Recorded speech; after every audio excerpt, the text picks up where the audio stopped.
সুখ নেই।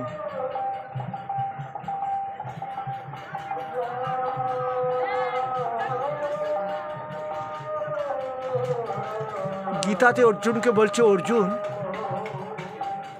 মাং হি পার্থ ব্যাপাশ্রিত যেহবিষু পাপজনয় স্ত্রীয় বৈশ্যস তথা শ্রদ্ধাস্তপি জানতি পারাঙ্গতি। স্ত্রীলোক সমাজে অবহেলিত এবং শূদ্র বৈশ্য নিচু জাতি বলে সবাই ঘৃণা করে। সেই স্ত্রী জাতীয় যদি আমাকে ভজনা করে অবশ্যই আমাকে লাভ করতে পারবে। যেমন ভজনা করেছিল দ্রৌপদী। দুঃশাসন তাকে তার বস্ত্রের অঙ্গটা কেড়ে নিতে চেয়েছিল। যখন দুঃশাসন কাপড়টা কাটছে শক্তিতে টানাটানি করছিল, এটা আমাদেরও স্বভাব। প্রথমে তো ভগবানকে ভজি না, ডাকি না। দ্রৌপদী যখন দেখছে যে কাপড়টা আমি টেনে রাখতে পারছি না, তখন কিন্তু ছেড়ে দিল, দিয়ে দুহাত দিয়ে ভগবান কৃষ্ণকে স্মরণ করল। তাহলে এইভাবে বোঝা যাচ্ছে দ্রৌপদী থেকে আরম্ভ করে সাবিত্রী থেকে আরম্ভ করে, সাবিত্রী বলছে না সে যমরাজকে সন্তুষ্ট করেছিল, যমরাজ তার মৃত স্বামীর প্রাণ ফিরে দিয়েছিল। এটাই তো আমরা ভুল করে ফেলি। ভজ কৃষ্ণ মানে কি? হে অর্জুন, যম যমতামহম, আমি সেই যমরাজ, মানুষকে দণ্ড দিয়ে থাকি, জগৎকে শিক্ষা দিই যে পাপ করলে ভুগতে হবে, দণ্ড পেতে হবে। যা, তাহলে কি হলো কথা? সেই নারী জাতিদের সেই ভগবান উদ্ধার করতে চেয়েছিল। সেই নারী জাতি দেয় সন্তানের জন্ম। আদর্শ সন্তান তারাই তৈরি করতে পারে। সেই জন্য ভীম বলেছ, যুধিষ্ঠির মহারাজ বলেছিল যক্ষকে মাতা সব থেকে উঁচু। তাই কলিতে লেখা আছে ভাগবত, নারী উচ্ছৃঙ্খল জীবনযাপন করবে এবং এত উচ্ছৃঙ্খল জীবনযাপন করবে তাদের সন্তানাদিও তাদের উপর অকথ্য অত্যাচার করবে, পাপের ফলটা ভোগ করতে হবে। যে মহাপ্রভু বলেছিল, কি বলেছিল? 10 পাঁচ মিলি সন্ধ্যাবেলায় ধারেতে বসিয়া হাততালি দিয়ে কর হরিনাম সংকীর্তন। এইভাবে প্রভুও করেছিল। এটা জগৎকে দেখিয়ে দিল, মাগো তুমি আদর্শ সন্তানের জন্ম দেবে। গর্বের সন্তান যদি এসে থাকে সেও আদর্শ সন্তান হবে। শুধু নয়, কি হবে? সুস্থ সবল দেহ লাভ করবে এবং এবং জগৎকে এটা দেখিয়েও দিয়ে গেল যে দৈত্য কন্যা কয়াদু, হিরণ্যকশিপুর দৈত্য বাবা, তাদেরও সন্তান প্রহ্লাদ হরিগুরু বলেছিল বদন দিয়ে। এটার কারণ কি? সেটাই তো, মায়েরা যদি আজকে সে সন্ধ্যাবেলায় অন্তত দাঁড়ে বসে একটু হরিনাম গাইতে পারত, গর্বের সন্তান, যে সন্তান এখন হয়তো কথা বলতে পারছে না, তারাও শ্রবণ করছে, গর্বের সন্তানও শ্রবণ করছে। তাহলে সেটা আমরা সবাই জানি। কি জানি? এই প্রহ্লাদের মাকে নারদ মুনি নিয়ে গিয়েছিলেন কোথায়? কোথায় নিয়ে গিয়েছিলেন? নারদ আশ্রমে। তাহলে তার স্বামী কোথায় তখন? হিরণ্যকশিপুর হলাহল পর্বতে বসে ধ্যানে মগ্ন আছে, অমরত্ব লাভ করবেন, ব্রহ্মার স্তব করছে। দেবরাজ ইন্দ্র ছুটতে ছুটতে এসে বলছে, এই সুযোগে কয়াদু গর্ভবতী, ওর সন্তানটাকে আমি ধ্বংস করে দেবো। কেন? দৈত্যের ছেলে দৈত্য হয়। দেবরাজ ইন্দ্রেরও ধারণা ভুল হয়ে গেল। আজকে নারদমুনি বললেন ভ্রূণ হত্যা মহাপাপ, তাই নিয়ে চলে গেল কয়াদুকে নারদাশ্রমে। সেখানে থাকলো কিছুদিন। আবার ওই গর্ভের সন্তান, আজকে ভগবানের নারদের গৃহে নারায়ণ কথা আলোচনা হয়, ভগবান বিষ্ণু আলোচনা হয়। তাই সে হরিগুরু হরিগুরু ভজলে এই কারণে দেহ পবিত্র হয়ে গেল। তাহলে আমরা কি বুঝতে পারলাম? এটা একটা জিনিস বুঝতে পারলাম, গর্ভে থাকাকালীনও মাদের উচিত একটু গীতা ভাগবত জ্ঞানের কথা শোনা। নাহলে ওই সন্তান কেমন হবে? ওই যে বোঝা যাচ্ছে, ইউটিউবে দেহ দেখাচ্ছে, পয়সা ইনকাম করছে, আবার ওরা সিঁদুরও পরে আছে দেখছি। মানে সতী সাদী এই যে মায়েরা সিঁদুরটা কপালে দেয় কেন? সতী সাধির চিহ্ন। স্বামীর পরম মঙ্গলের জন্য, সংসারের পরম মঙ্গলের জন্য তিনি হলেন স্বয়ং গায়ত্রী। হরে কৃষ্ণ। হ্যাঁ, গায়ত্রী মন্ত্র পাপ করে ব্রাহ্মণেরা পুণ্য সঞ্চয় করে, দেহ পাপ মুক্ত করে।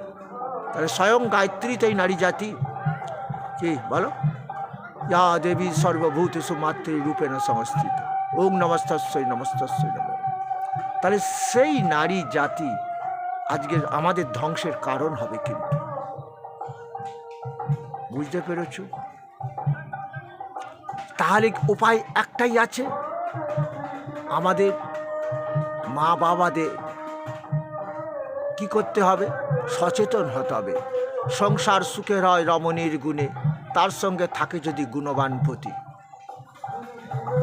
তার সঙ্গে থাকে যদি গুণবান পুত্র, নাহলে এই পুত্র অশান্তির কারণ হবে, ওই ফ্যামিলি ধ্বংসের কারণ হবে। আজকে লক্ষ্য করে দেখেছো কলির প্রভাব কি বলছে? রাজা প্রজা পালন করবে না, প্রজা শোষণ করবে, প্রজাকে ধ্বংসের দিকে নিয়ে যাবে। এটা কলির প্রভাব। ছেলে মেয়েরা বাবা মা মানবে না, বয়োজ্যেষ্ঠ ব্যক্তি মানবে না, মদ হবে তাদের প্রিয় পানীয়, এবং সেই মদটা বেচছে সরকার। তার থেকে ইনকাম করার জন্য আমাদের ওই যে কত কিছু দিচ্ছে বলো তো, বার্ধক্য ভাতা, বেকার ভাতা, না পুষ্পশ্রী, কন্যাশ্রী, মা লক্ষ্মীশ্রী দেবে। দেবে তো, কেন দেবে? কি করে দেবে বলো? এ তো রাজ্য, আমার দিদি বলো, দাদার বলো, বাবা কেলে সম্পত্তি থেকে দিচ্ছে না। হ্যাঁ, সে যার শিল তার নোড়া, তারই ভাঙছে দাঁতের গোড়া। হরে কৃষ্ণ। এটা কলির প্রভাব। তাই এখন পশ্চিমবাংলার বুকে যেই আসুক এটাই করবে, কিন্তু তবে করবে আমি জানি। তুমি বলবে প্রথম প্রথম করবে না, পরে করবে, পরে করবে। কারণ এই যে আমাদের তৃণমূল সরকার আছে, প্রথমে করেনি। তারা আদর্শ নিয়ে চলতে চলতে বুঝতে গেল, ওই যে বলছে অর্জুন, কাময়েশ ক্রোধেশ রজগুণ সমুদ্ভব কাময়েশ ক্রোধেশ রজগুণ সমুদ্ভব মহাসন মহাপাপান্না বিদ্যেনীয় বৈরিণম আবৃতং জ্ঞান মেতন জ্ঞানীন নিত্য বৈরিণা কাম রূপেণা কন্তেয় দুষ্প্রণলনচ। দেখেছ, জ্ঞানী ব্যক্তি ও কাম ক্রোধ লোভ কামনা বশত তারাও দেহ দিয়ে কত পাপ কর্ম করছে, এই পাপের ফল যে ভোগ করছে।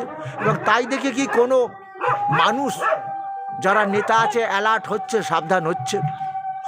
হবে না। এটাই বলছে কলির প্রভাব। তাই মহাপ্রভু চেয়েছিল, অর্জুনও চেয়েছিল, কৃষ্ণও চেয়েছিল, অর্জুন আদর্শ দেহ গঠন তৈরি করো, আমার গীতা পড়ো। সেই জন্য আমরা এটা ভুলে গেলাম। তবে আমরা একটা কবিতা পড়েছিলাম, মহাজ্ঞানী মহাজন যে পথে করে গমন হয়েছেন চিরবরণীয়, সেই পথ লক্ষ্য করে আমরাও হব চিরস্মরণীয়। মহান ব্যক্তিরা যেভাবে কর্ম করে গেছে, নিজের জন্যে নয়, নিজের জন্যে শুধু নয়, ভারতবর্ষের জন্য। বলি না, এত পান ভারী দিতে হবে পারি, নিতে হবে অধিকার। কে বলেছিল? কাজী নজরুল ইসলাম। এতটা সহজেই ইংরেজ যাবে না আমাদের ভারতবর্ষ ছেড়ে, আমাদেরকে এরা ধ্বংসই করে দেবে, শোষণ করবে। ধ্বংস মানে শোষণ করবে। ওরা সুখে থাকবে, কোটি কোটি টাকা ভারতবর্ষ থেকে ইনকাম করে নিয়ে চলে যাবে, আর আমাদের ভিখারি বানিয়ে দেবে। নীলকর চাষিদের উপর অত্যাচার, ধান চাষ করতে দেবে না, নীল চাষ করবে। আমরা তাহলে নীল খেয়ে বাঁচবো না, ধান খেয়ে বেঁচে থাকি, ধানের থেকে চাল করে। এইভাবে অত্যাচারের বিরুদ্ধে আন্দোলন করেছিল না? আজকে কি দেখতে পাচ্ছি? সেই রাজা, ভারতবর্ষের রাজা হয়ে সে আবার প্রজাদের উপর অকথ্য অত্যাচারের শেষ নেই। কথা তোমরা চিন্তা করো। আজকে তোমরা ভাবছো এখন সব পাইয়ে দেওয়ার সরকার, কিন্তু এটা জানো আজকে অটল বিহারীকে মানুষ কেন মনে রেখেছে?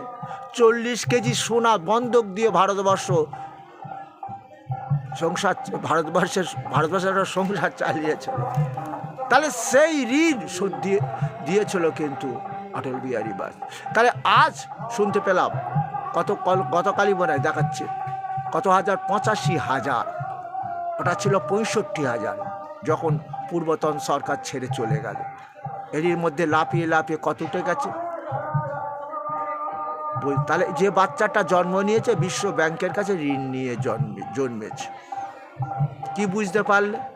এক ছিল ভারতবর্ষ পরাধীন, সে এক জ্বালা যন্ত্রণা ভোগ করেছিল মানুষ, আর এর যন্ত্রণা, তাহলে কি হবে? তাই আমাদের মায়েদের আগিয়ে আসতে হবে। মাগো তুমি আদর্শ সন্তানের জন্ম দাও। জিন ক্যারেক্টার যদিও বলা আছে, বাবা মায়ের গুণাগুণ সন্তানের মধ্যে বাড়তে হবে। বাবারাও যেন ভুলুন, আদর্শ সন্তান তৈরি করতে হবে। আর তারাও যেন এটা মনে রাখে, আদর্শ সন্তান না করলে যতই উচ্চশিক্ষিত করি আমার সন্তানকে, অনেক কোটি লক্ষ লক্ষ না কোটি কোটি টাকা ইনকাম করুক, আমার স্থান কিন্তু হবে বৃদ্ধাশ্রম। আর আমি সংসারে থাকবো, কেমনভাবে থাকবো বলো দেখি? কেমনভাবে থাকবো তোমরা নিজেরাই বুঝতে পারছো। কথাগুলো আর বলে ভালো লাগে না আমার, আমি বৈষ্ণব তো, এসব কথা যেন আওড়াতে আর ভালো লাগে না। মহাপ্রভু এটা বলে গেছে, ঈশ্বরের গানের কথা মানবে না, গুরুর গানের কথা মানবে না, এদের অনেক কপালে দুঃখ কষ্ট ভোগ করতে হবে। সকলে বিষয়ে মত্ত, নাহি জানে কৃষ্ণ তত্ত্ব, ভক্তি শূন্য হইল অবনী। কলিকাল সর্প বিষে দগ্ধ জীব, না জানে কে সে দগ্ধাবে, এদের আরো অনেক দগ্ধাতে হবে। কথা কি বুঝতে পেরেছ? তাহলে তাহলে আমাদেরকে সন্তানদের গীতা শোনাতে হবে, গর্বে থাকাকালীন শোনাতে হবে। যেমন আমি বললাম প্রহ্লাদের কথা, হ্যাঁ, এইরকমই আমাদের সদ্গুরু আশ্রয় নিতে হবে, নিয়ে গুরুর দেওয়া মন্ত্রটা মনে রাখতে হবে। ভজ কৃষ্ণ বল কৃষ্ণ লহ কৃষ্ণ শিক্ষা। মহাপ্রভু বলেছিল শুধু নয়, কৃষ্ণ নাম ভজন করবে কেন জানতে হবে, গীতা পড়ো, কৃষ্ণকে জানো। তা কিন্তু হচ্ছে না, দেখতে পাচ্ছি হচ্ছে না। ক্রমশ যেন ধ্বংসের দিকে চলে যাচ্ছি। কেউ বলছে নাকি মহাকলি এসে গেছে। ক্রমশ ধ্বংসের দিকে আমরা এইভাবে যাব। কারণ চরিত্র গঠনের একমাত্র গ্রন্থ হলো গীতা, যেটা আমি বহুবার বলেছি। উনি মুসলমান হয়েও, কালামজি বলেছিল, আমি মুসলমান বলে যাচ্ছি উচ্চকণ্ঠে, আদর্শ গ্রন্থ হলো গীতা, যেটার মধ্যে কোনো রাজনীতি নেই, যেটার মধ্যে যেমন রাজনীতি দেখো না, আরে আমি বিজেপি করি তো, আমি বিজেপি করি ধরো, তবে আমাকে ঘর দিচ্ছে না, তৃণমূল এখানে জিতেছে, কারণ আমি কিন্তু কেউ ভোট দেয় সেটা বলছি না, আমি তো সেই রামও ভজি, রহিমও ভজি না। এই যে ব্যাখ্যা করলাম জয় শ্রীরাম কেন বললাম, আমি যে বললাম রাম হরে কৃষ্ণ কৃষ্ণ কৃষ্ণ হরে হরে, হরে রাম রাম। তবে জীবিতকালে রাম নাম যদি না করতে পারি পাপ মুক্ত হবে দেহ, যেটা মহাপ্রভুকে অপমান করা হবে তো। তাহলে এখন যদি আমি গীতা পাঠ করে বেড়াই, এসব শোনে ওরা, বলে তাহলে ও লোক বিজেপি করে। কথাটা বুঝতে পেরেছ? কিন্তু ভগবান কি বলেছে? সমহম সর্বভূতেষু। না, যে অর্জুন আমাকে ভজনে অবজ্ঞা করে, অসুর বৃত্তি করে, আমাকে মানে না, বলে অসত্যম প্রতিষ্ঠাঙ্ক জগৎ অহোরানিশ্বরম। যারা বলছে যে ঈশ্বরবিহীন জগৎ, অসত্যম প্রতিষ্ঠাঙ্ক জগৎ অহোরানিশ্বরম, অপরস্পর সম্ভূতং কিমন্যৎ কাম হতে। যারা বলছে নারী পুরুষের সেক্স বা কাম থেকে জগৎ সৃষ্টি হয়েছে, ঈশ্বর বলে তারা আমাকে মানে না, আমি কি করব? সেও তো আমার সন্তান। সমহম সর্বভূতেষু ন মে দেশ হস্তি না প্রিয়, যে ভজন্তি তুমাং ভক্তাম হইতেষু চাপ্যহম। যদি কেউ ভজে মানে অপিচেত সুদুরাচারও ভজতে মামান্নবা। অতি দুরাচার পাপী ব্যক্তি যদি অর্জুন আমাকে ভজনা করে, অবশ্যই তারা আমাকে লাভ করবে, দেহ পাপ মুক্ত হবে, দেহ দিয়ে সুখ পাবে, শান্তি পাবে। কারণ দেহ পাপের ফলেই তো রোগ হয়েছে। ওই যে তাও তো বলেছেন ভগবান, কত বলেছেন, দেখো কিভাবে ব্যাখ্যা করেছেন। কৃষ্ণ নাম ভজনে হয় জীবের পাপ মুক্তির কারণ, কর্মভোগ রোগীতে ঔষধ রসায়ন বলেছেন। তাহলে সেই কৃষ্ণ বললেন অতি দুরাচার পাপী ব্যক্তি যদি অর্জুন আমার শরণাপন্ন হয়, আশ্রয় গ্রহণ করে, আমার আশ্রয় করার ফলে আমার ভজন করতে করতে দেহ পাপ মুক্ত হয়ে যাবে, আদর্শ সন্তান হবে। আমার এই সন্তানকে কেউ কোনোদিন বিনাশ করতে পারবে না। তাহলে তিনি বললেন কলিযুগের 40-30-20 নেমে আসবে। কেন? আকাশ বাতাস জল দূষণ হয়ে যাবে, নতুন রোগের প্রাদুর্ভাবে ঘটে, তাদের অকাল মৃত্যু হবে। এই অকাল মৃত্যু আমি সন্তানদের চাইছি না, তাই অকাল মৃত্যু তাদের দেহের পাপের ফলেই তো দিতে হবে। দুর্যোধনাদির পাপের পাপ, আমার কথা বুঝলো না। 5টা গ্রাম দিলে কিছু কম পড়তো 5 ভাই, বোঝা গেছে? তাহলে সেই কৃষ্ণ নাম ভজন করো, দুর্যোধন হয়েও না, দুঃশাসন হয়েও না, ধৃতরাষ্ট্রের মতো পুত্র সেনে রাজা হয়েও না, পূজা তোমার সন্তানের মতো পালন করো। জয় শ্রীরাম। হ্যাঁ, সীতামা শুদ্ধ নয়, তাকে সরাসরি প্রজারা বলল, ভগবান রামচন্দ্র বলে সীতা অগ্নি পরীক্ষা দিতে হবে। তাহলে জয় শ্রীরাম যদি বলি আমি ভুল করি? হ্যাঁ, একজন রাজারও তো যে মুখ্যমন্ত্রী, হ্যাঁ প্রধানমন্ত্রী জয় শ্রীরাম বলে, মুখ্যমন্ত্রী তো জয় শ্রীরাম বলা উচিত কি? বলো বলো বলো। উনি যখন মারা যাবে নিশ্চয়ই উনি মুসলমান নয়, তাহলে ওনার বিরাট গীতা পাঠ হবে, হরিনামও তো হবে নাকি? বলো বলো। আমাদের প্রাক্তন মুখ্যমন্ত্রী উনি মারা গেলে জগৎকে দেখিয়ে দিলেন ওনারা বাস্তববাদী, ইনকলাব জিন্দাবাদ, ওনারা বেদ পুরাণ শাস্ত্র মানেন না, তাই শুনেছিলাম নাকি। যাই হোক, সেসব কথা বাদ দাও। তাহলে এবার মানুষ বুঝতে পেরে গেছে যে আমরা সনাতন ধর্মের লোক, বেদ পুরাণ আশ্রয় করতেই হবে। বেদ মানে কি? বেদ মানে কি? পরম জ্ঞান। সেই কলির জীবের আয়ু কম, তাহলে গীতা গীতা বলছো, আবার বেদ বলছো কেন? এই তো বলছে যারা গীতা পাঠ, যারা গীতা পাঠ করে তাদের বেদ পুরাণ শাস্ত্র উদিত হয়ে যায়। এটা তো গীতাতেই লেখা আছে, স্বল্প আয়ুর মধ্যে 4টে বেদ, এটা তো সত্য যুগে। তবু আমাদের বেদ পাঠ হয় বাড়িতে। বাস্তব ভিটার দোষ। মা কালীর, মা দুর্গার পুজোটা যজুর্বেদের অংশ। হরে কৃষ্ণ। তাহলে মূল কথাটা কি আমাদের? যে নারী উচ্ছৃঙ্খল জীবনযাপন করছে, তার কারণ ওই নারীর বাবা মা উচ্ছৃঙ্খল জীবনযাপন করতো। জেন ক্যারেক্টার। এখন তো বলবে অনেক মা বাবার, বলে না আমি তো এইসব জানতাম না, আমি তো সৎকর্ম করে গেছি। তাহলে তো সেই ভগবান বলছে এটা কলির প্রভাব। কারণ কলির প্রভাব বোঝো, সে একটা গান আছে না, যার মুখে ভাই হরি কথা নাই, তারও মুখপানে যেও না। হরি কথা এখন হয়? হরি বলতো মরার পর হয়, হরি কথা হয়। পাপাত্মা স্বর্গগতি লাভ করার জন্য হচ্ছে হরি কথা। হরে কৃষ্ণ। ছেলে বলছে পাপ কর্মাহাং পাপাত্মা পাপ সম্ভব ত্রাহিমাং পুণ্ডরী কক্ষ সর্ব পাপ হরাও হরি। হে হরি, আমার বাবা পেট লেগে আছে, যন্ত্রণা পাচ্ছে, নরক যন্ত্রণা। ব্রাহ্মণ দাদা বলেছে, তাই তোমার কাছে আমি প্রার্থনা করছি, আমি বৈষ্ণব হয়েছি। হ্যাঁ, গলায় তুলসীর মালা পরে, নাহলে বৈষ্ণব হওয়া যায় না তো। বিষ্ণু দেবতার ভক্তদের বৈষ্ণব বলে। তাই তোমরা বোঝো না? কি বোঝো? যে বাবা মা মরে গেলে ছেলে কেন গলায় ওই কাঠের মালা পরলো? হ্যাঁ, কাঠের মালা নয়, ওটা তুলসীর মালা। কেন কাঠের মালা বলে? এতদিন আমিও জানতাম কাঠের মালা। কোন কাঠ? ওটা তুলসী কাঠ। এখন বিশ্বাসে মেলাই বস্তু, তর্কে কি বাদু। তুমি ওই গেলে দশকর্মার ভাণ্ডারে, বলছে কটা লাগবে কাঠের মালা, তুলসীর মালা। অনেক দোকানদার বলে না বাবা কটা করে, 30 টাকা। বলে না, ও হবে না, 10 জন আছে আমাদের ফ্যামিলিতে, তাহলে 300 টাকা চলে যাবে। হরে কৃষ্ণ। বোঝা যাচ্ছে? এও আবার আর এক জ্বালা। তাহলে সেই মহাপ্রভুকে এইভাবেই আমরা অপমান করেই গেলাম। হ্যাঁ, গলায় তুলসীর মালা পড়লে কী হতো? এই যে কী গেল, গ্রহণ গেল। খাদ্যের মধ্যে তুলসীর পাতা রেখে দিত মা, ওটা জীবাণু ধ্বংস করে দেবে। এটা তুলসীর বিরাট ক্ষমতা। তাহলে এই দেহে ধারণ করলে নিশ্চয়ই এইরকম, ওই যে বলছে আকাশ বাতাস জল দূষণ হয়ে যাচ্ছে, ভাইরাস ক্রমশ বেড়ে যাচ্ছে, নিশ্চয়ই কিছু আমরা তো পাপমুক্ত হতে পারতাম। এটা তো শক্তি আছে। আর কি নম নম তুলসী কৃষ্ণ পেয়ে, সেই তুলসী যেমন কৃষ্ণ ছাড়া কিছু জানে না, আর সেই মহাপ্রভু বললেন ভজ কৃষ্ণ। তাহলে তুলসী আমাকে সাহায্য করবে এই কৃষ্ণ নাম ভজন করাতে। হরে কৃষ্ণ। তোমরা কি বুঝতে পারছো না? আদর্শ সন্তানের অভাব হয়ে গেছে, আদর্শ মা নেই, বাবা নেই, যার ফলে আমরা ক্রমশ ধ্বংসের দিকে চলে যাচ্ছি। এই ধ্বংসটা হবে দেহের, আত্মার ধ্বংস হবে না। এই দেহ যখন আবার তৈরি হবে, আবার হয়তো কি হবে বলো তো? ওই যে অর্জুনকে বলছে আসুরিং জনিমা পন্না মুড়া জন্মনি জন্মনি মাম প্রাপ্যইব কন্তেয় তত জানতি অধমাং গতি। অধম গতিতে গতি করাবে আমার ভগবান কৃষ্ণ। যে বললেন মৃত্যু সর্বহরস্য অহম উদ্ভবস্য ভবিষ্যতম। আমি কৃষ্ণজীবের কর্মানুযায়ী যেমন মৃত্যু দিয়ে থাকি, ভবিষ্যতেই আত্মাটে নতুন দেহ তৈরি হবে। ভবিষ্যৎ মানে অনিশ্চিতকাল। তুমি দেহ যে পাপ করেছো, তোমার আত্মার ওই জন্য গতি হচ্ছে না।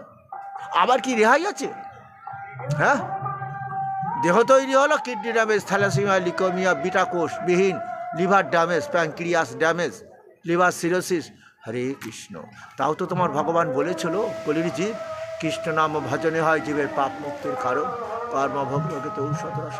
বারবার কথা কোনো রিপিট করে দিই। আমি মাস্টারমশাই ছিলাম, সংস্কৃতের টিচার, কিন্তু প্যারা টিচার হয়েও সেখানে কাজ করতে পারিনি। 3 লাখ টাকা দিয়ে একজন ঢুকে গেল, আমি আউট হয়ে গেলাম। এটা এখন নয়, অনেক দিন আগে থেকে এটা চালু হয়ে গেছে। আস্তে আস্তে পাপটা জমেছে, এখন যেমন ভয়াবহ রূপ ধারণ করেছে, বুঝতে পেরেছ? একটা বট গাছ, তারপরে একটা উঁই পোকাও দেখবে কিছুদিন পরে তাকেও মেরে দেয়, এত ক্ষমতা। আমাদের এই ছোটো ছোটো পাপগুলো জমতে জমতে বৃহৎ আকার ধারণ করেছে পাপটা। তাহলে আমাদের কি বলছে মহাপ্রভু? এই জন্য মাগো গলায় তুলসীর মালাটা ছেলেটাকে পরিয়ে দাও। মেয়েটাকে পরিয়ে দিলে কী হবে জানো? ওই কুকাজটা করতে দেহ বাধা দেবে। কথাটা এটাই তোমরা শুনতে পাচ্ছ না এখনও কান দিয়ে। হ্যাঁ, আজকে বাবা মাকে গালাগাল খেতে হয়। কমুক লোকের মেয়ে বিয়ে এনেছিলাম, সারা রোজে এইরকম অনেক খিস্তি। আমি তোমার ইউটিউবে খিস্তি আর কী করে দেবো, দিই না, নাম করি না। যেটা আমার মাস্টারমশাই বলেছিল, নারী এইভাবে উচ্ছৃঙ্খল জীবন। আমার বলতে খারাপ লাগে, কারণ যে মহামায়ার অংশ এই মা, আর যে অর্জুনকে বলেছিল শ্রী কীর্তি বাকচতুরতা স্মৃতি মেধা ধৃতি ক্ষমা, নারীকে এই আমি গুণ দিয়েছি কটা? 9টা। দৈবী গুণ, শ্রী দেখতে সুন্দর, আচার ব্যবহার পোশাক আশাক কথাবার্তা, শ্রী কীর্তি, অনেক নারীর কীর্তি আছে। বাকচতুরতা, বক নারী থেকে জগৎ সৃষ্টি, আর সেই নারী অবহেলিত কখনো না। নারীর অনেক কীর্তি আছে, যে কীর্তিগুলো পুরুষের নেই। তার মধ্যে নারীর মধ্যে আছে ক্ষমা গুণ, জানো না? আজকে স্বামী দেখা যাচ্ছে মা আমার বিয়ে পর জানতে পারলো স্বামী এদিক ওদিক, তাকে বললো তুমি সাবধান হও, বিয়ে থা হয়েছে, বাচ্চা কাচ্চা হবে। তখন বাবার ছেলের সন্তান, আমার ছেলের হয়তো মেয়ে হলো, সন্তান বলবে এই দেখ ওর বাবা না দুশ্চরিত্রা ছিল। শুনতে খারাপ লাগবে তো? হরে কৃষ্ণ। এখানে ভিডিওটা শেষ করছি, আবার পরের ভিডিওতে আসবো। মায়েরা সজাগ হও, আদর্শ সন্তান তৈরি করো, তুমি সুখ পাবে, শান্তি পাবে। পুরুষেরা বাইরের জগতে থাকে, তোমরাই ঘরের মধ্যে থাকো। ওই ঘরটাকে বৃন্দাবন তৈরি করে দাও। অন্তত সন্ধ্যাবেলায় শঙ্করধ্বনিও দাও, একটু বদন দিয়ে বলো, যেখানে কলি বলেছিল আমি প্রবেশ করব না, সেই ঘরে। কোন ঘরে? হরে কৃষ্ণ কৃষ্ণ কৃষ্ণ হরে হরে, হরে রাম রাম রাম হরে হরে। আমাদের পাড়ায় হরিনাম সংকীর্তন হচ্ছে, সেখানে ভিডিওতে মানে হরিনাম উঠে গেছে।